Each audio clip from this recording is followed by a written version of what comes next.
Welcome sa ating YouTube channel at sa video na ito ay atin pong pag-uusapan ang tungkol sa araw kung ano ba dapat ang tamang araw sa paglalaro ng scatter or online casinos.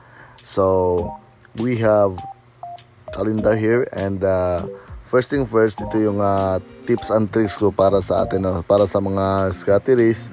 So, ang landing or days pattern sa paglalaro ay based on even numbers. So, what are even numbers? So, kung saan natapat yung even numbers, yun yung araw na dapat kayo maglaro. So, ano ba ang even numbers? Ito, 2. So, anong araw ba nakatapat ang number 2? So, yung petsang 2 is nasa Friday. Tapos, ang sunod is 4, nasa Sunday. Tapos 6 nasa Tuesday. Tapos 8 nasa Thursday. Tapos 10 nasa Saturday. So dito naman sa 12 nasa Monday. Ang 14 nasa Wednesday.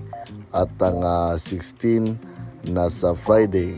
Tapos yung 18 nasa Sunday, Tuesday, yung 20 at 22 Thursday at 24 Saturday.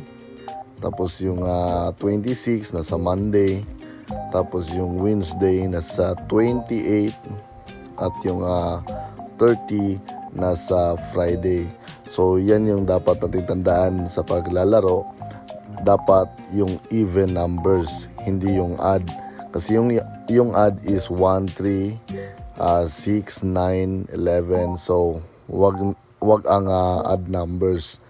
So, yan yung best planning ko, no? Pag ako ay naglalaro ng online casinos, medyo sometimes tumatama naman. So, baka sa inyo gagana rin.